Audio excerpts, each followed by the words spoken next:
Check podcasts.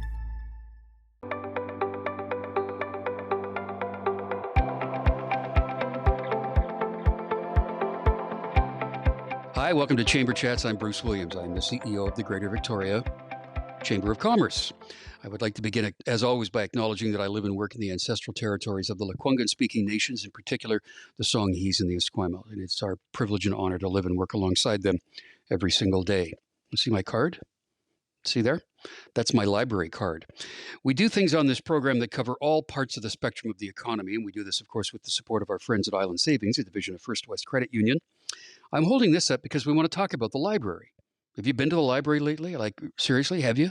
Do you know what's different at the library about the library that was around when you were younger and when you were a kid even? We're going to talk about that with Maureen Sawa. She's the CEO of the Greater Victoria Public Library Systems. Maureen, how are you? I'm very well, Bruce. How are you? How many people have one of these, do you think? Oh, my goodness. Thousands and thousands. Thousands and thousands and thousands, about 65% of our population. Yes. Cool. Yes. So we wanted to begin, actually, Maureen, on the day of us recording this, it's March 16th, and there's been some things in the news about some strike action possibly happening at library branches on the South Island. However, what people may not know is that the branches affected are not within your system because we have two library systems here. There are two library systems on the island, and we are the Greater Victoria Public Library System, which serves the southern part of Vancouver Island. So we have all of the municipalities in the Capital Regional District, with the exception of Souk, Sydney, and North Saanich. And those three municipalities belong to the Vancouver Island Regional Library System, and that is the system you're referring to. Yes. Okay. So that's another conversation for a whole other time, but just wanted to make that clear. So, okay, Maureen, let's go back to March of 2020 when all of this pandemic stuff began. What were the immediate changes, pivots, and adjustments that you had to make in the library branches? Well, it's interesting you just say we're doing this taping on March 16th, and that was exactly 2 years to the day when we and libraries all across BC and Canada shut our doors. We shut our doors to limit transmission of the virus and adhere to the PHO order to stay home. I would say in my professional career, it was probably the most traumatic day of my life, standing here at the Central Branch the afternoon after the announcement had gone out, and people were just coming in droves. You remember the hoarding of toilet paper? Well, there was a hoarding of library books and library materials. And when we closed the door at 6:00 that night, we had no idea it was going to take as long as it did to kind of regroup. So the immediate impact was shutting our physical spaces. However, our virtual services continued 24/7. And we're very proud of the work that we did, because at that point, as we all remember, everyone was told to shelter at home, just to stay isolated. And there was very little that anyone could do other than access online resources. And the fact that our library card could be obtained online, we were one of the few libraries that already had an online registration process. So that was great, because individuals who maybe already didn't have a library card could easily get a library card and have access to all of our digital resources. So that was kind of the immediate impact. It was very difficult for everyone. Yes. Yeah, we want to talk about those online assets, but of course it's also about books, because it is a library, and a lot of people think, oh, the library is where you get books. Mm-hmm. Yes, you can do that, but there's a lot of other stuff. So when you had to physically close the branches, that meant that a large number of people didn't have the usual access they would have to computers, because a lot of people go to the library for that reason, right? Mm-hmm. That's correct. That was very, very hard to suddenly lose their community living room. This is a very popular destination, not just downtown Victoria, but all 12 of our branches are really regarded as the people's space. So to have to shut the doors that dramatically was very hard on many people. One of the things that we felt we did a very good job on was implementing our customer service telephone line. We had a lot of individuals who were at home who did not have the ability to have anybody come into their private space to help them download, some of the many apps that we had to understand. Maybe they had never used an ebook, an e-audio book. They didn't know how to do it, but they wanted to do it. So our staff were fabulous in terms terms of walking people through how do you do it. So that was something that we were able to, I think, mitigate a lot of the loss of the space by being available for that kind of help. Yeah. So if we're going to talk about, say, 20 years ago, if you walked into a library branch today, it physically wouldn't look a whole lot different. There's still shelves and shelves full of books and meeting rooms and people around. But tell me about the library today compared to 20 years ago. And that, I think, is all about those online elements, right? Yes, certainly there's much more focus on technology, but the heart and soul of public libraries is still very much what Andrew Carnegie had said back when he built the first library here in Victoria, that libraries are the palaces of the people. How we define that space is certainly changing, but what you will find is that instead of stacks and stacks and stacks of bookshelves, there's a lot more open space, flexible space for people to study, to connect, certainly to come in and read, but, new Canadians will come to the public library as their kind of first point of contact with the community. And what we found over the period of the service restoration, when we started opening up our physical spaces again, the importance of flexible shelving and flexible furnishings to maintain safe distancing and all that sort of requirement really was a struggle in some of our older buildings where there was very fixed furniture and millwork and things like that. So over the course of the last couple of years, we have made some really significant adjustments to our spaces to accommodate more flow of people and providing the community with really a safe zone. And we certainly found that last summer with the heat dome, that we were very, very heavily used in terms of an area where people could come in out of the cold. And conversely, this winter, when we had that kind of polar vortex or whatever it was, people came in to get warm. So it is becoming, a real people place, just as it always has been, but with maybe less real estate on the books. We still have lots and lots of books, as everyone knows, but we are looking at, like digital media space. This is something that's going to be taking place in our newest branch, and more room for activities. Yeah. Yeah, I would guarantee anybody that by the time we're finished this chamber chat today, they will be going to the library and going online to take a look at those resources because they unfortunately may not have been doing that as frequently and as often as they could have been doing. Next, I want to talk about who funds all this. Our guest on Chamber Chats today is Maureen Sawa. She is the CEO of the Greater Victoria District Libraries. Public libraries, rather. So somebody has to be paying for all this, Maureen, and we know that there are municipalities involved, but who pays for our library services? Well, we are funded primarily by the municipalities. We have 10 member municipalities. There is something called the Library Operating Agreement. So all 10 of our member municipalities, there's a formula in terms of the amount they contribute. It's based on per capita population and assessment values. We do get some money from the province. There's a provincial grant program that public libraries in British Columbia receive, but the primary funding sources are municipalities.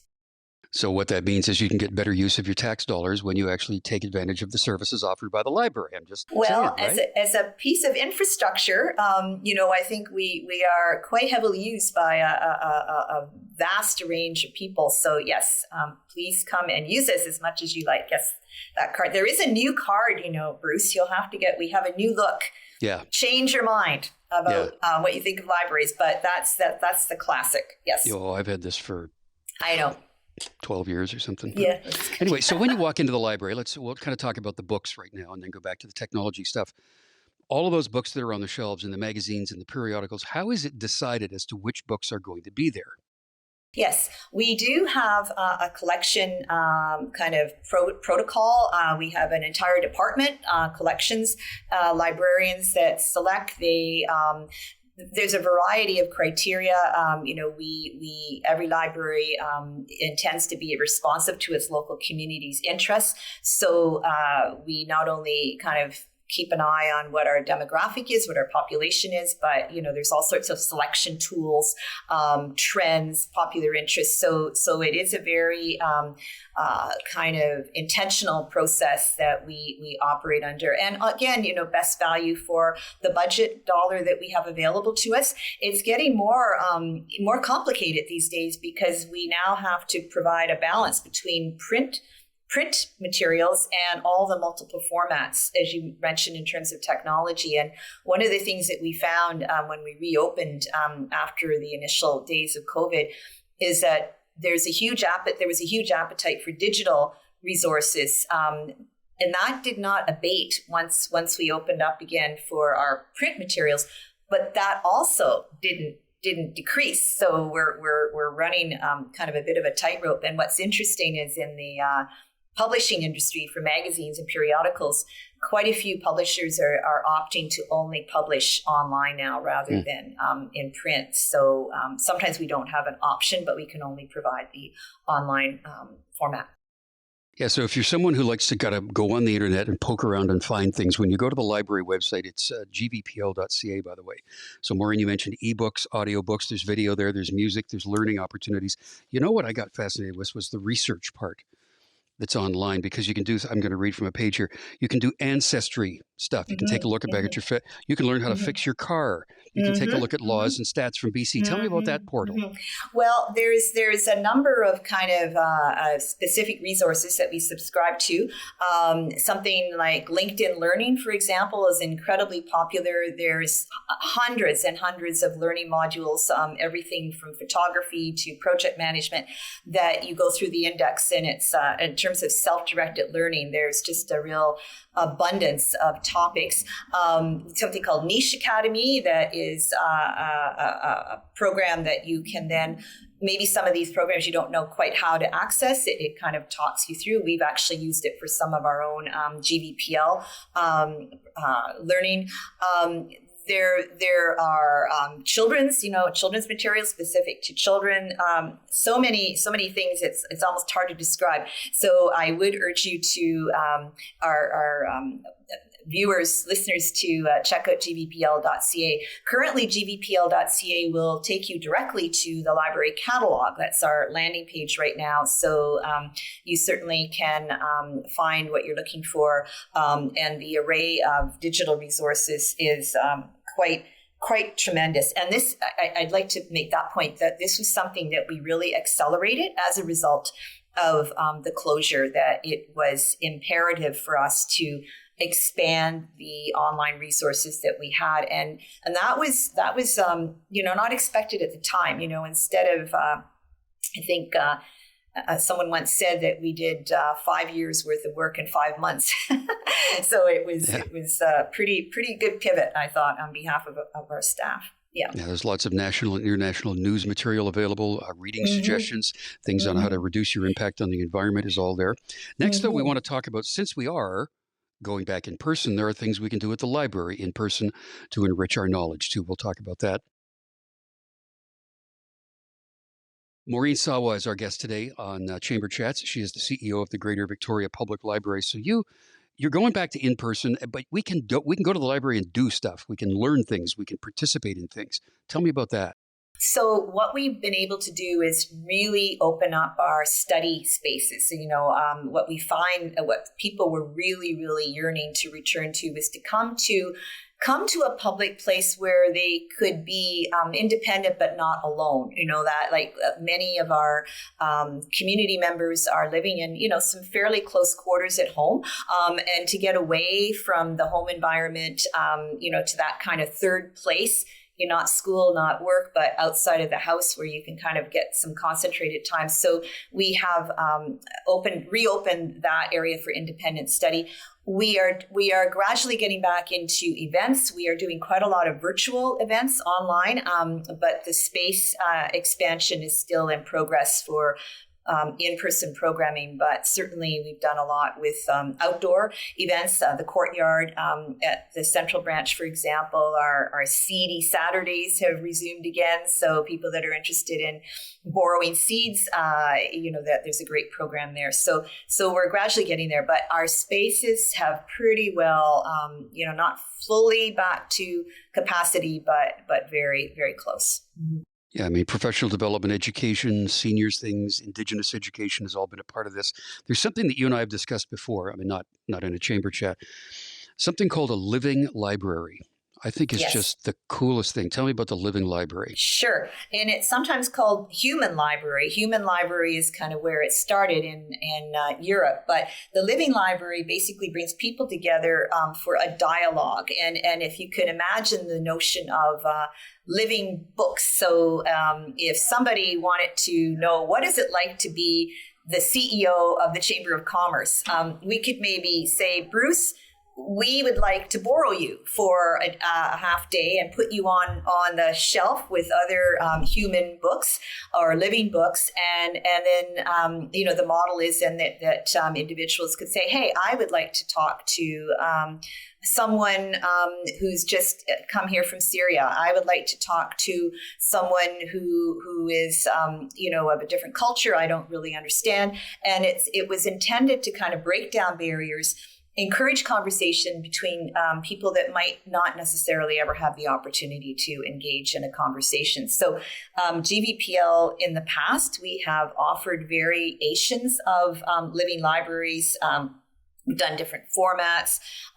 We are looking forward to doing that again. I know the Chamber's interested. Other organizations have interested. Certainly in terms of breaking down barriers in the area of equity, diversity, inclusion, and access.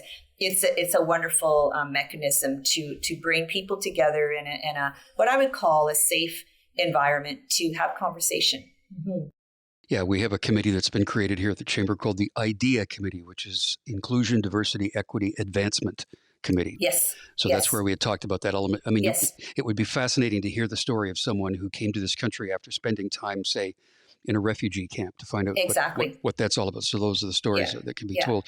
And speaking of all that, new Canadians, immigrants to this country, find an invaluable resource in libraries. Absolutely. I remember years ago when I first started my library career and hosting visits with English as a second language groups, and two young men who had just recently come to Canada. One of them said to the other, "Oh, we now have some place to go other than the mall." And that really struck me because I thought, can you imagine coming here? You're new, you don't know where. Anyway, you have limited income, and everywhere you go, there's a cost. There's a cost involved. Where you come to the public library, open, accessible to everyone. You can learn English here. We have books in multiple languages, a whole wonderful collection of children's audiobooks, librarians that really know the collection, staff that really understand communication with diverse audiences. It's a real welcoming place. We've had many individuals say this was their first opportunity to really feel integrated into the community. I was actually just at the welcoming celebration that Here Magazine and Immigration, Citizenship and Refugee Canada held kind of an expo at George Bradura's school. And it was just wonderful that everyone kind of coming to the library and saying to me, "Oh, we've got our library card, we're here." So, and it's sometimes not everyone knows, like not everyone is maybe familiar, particularly when you're coming from a country that doesn't have a tradition of public libraries. So certainly now as things are opening up, we're working with our partners to encourage everyone to think about the public library when you're providing information on how to become more comfortable in your new community. Mm-hmm. Yeah, we have a chamber chat coming up with some people from the disability community too, and I think that there's resource available through a library that those folks very often couldn't access otherwise. So that's it. So, when we talk about the facilities, we've heard talk about the possibility of a new central branch library. Where's that at? So, as you may know, the city of Victoria has authorized, there's what we're calling a central branch feasibility study that's about to be undertaken. And what that means is that we will be looking at what the possibilities are for refreshing the current central branch. And that could mean, remaining where we are, looking at what the requirements are for refreshing the space, or is it really time to kind of look at another option. So we're in the early days of that, but we do have GVPL to complete a regional service delivery plan, master plan that does have a number of recommendations. So the work from our end on what are the requirements of a modern library to serve a downtown capital city are pretty clear. I think some people are well aware of the success in Calgary, Halifax. Saskatoon is just about to build a new library and really leveraging the public library as anchors and revitalizers of their downtown.